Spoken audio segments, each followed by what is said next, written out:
台南市城市音乐节甲桂林散步音乐节两大音乐盛会，拢会伫后礼拜准备来展开。除了有户外免费表演之外，嘛有伫台南各特色展演空间来进行收费的表演。两个音乐会拢总会有102组音乐人带来精彩演出。这摆经甲法国伫咧在台协会合作，选出2位优秀的音乐人来到台南进行5个礼拜驻村创作。那我们这一次这个城市音乐节已经迈入第5年。那对于台南来讲，最重要的就是我们这一次有一个对于法国的合作计划，有一个驻村的计划，邀请到2位非常杰出的这些艺术家到我们台南来，在2G28的时候，大家可以在台南市四处逛逛、四处走走，我们可能都会遇到这位音乐家，或者是遇到我们的贵人正在为你唱歌或者是正在办理一些音乐的盛会。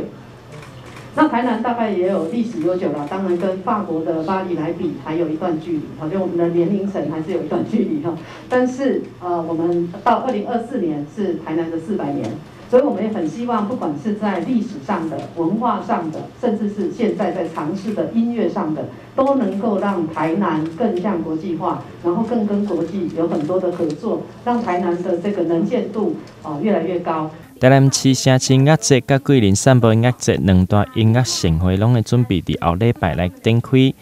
10月27号到28号，台南城市音乐节嘛会伫和乐广场来进行户外演出，并用免费入场的方式，而且2天拢总会邀请到10组的音乐人，邀请知名朋友有闲的时阵，会当做伙到现场来享受音乐。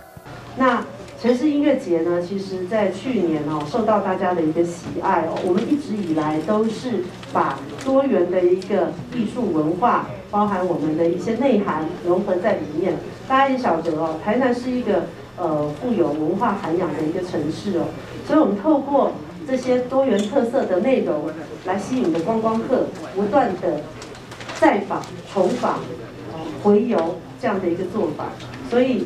今年呢，其实呢，我们也为了满足这个多元族群其实我们也有特别安排，像刚刚大家有看到的阿美族非常有特色的这一个团体，我们漂流出口，以及我们的客家语的一个女歌手、创作歌手柔米，还有我们刚刚已经有介绍我们法国的2位这个不管是 Doris 或者是 Sam Diva 他们2位也为了台南也有创作歌曲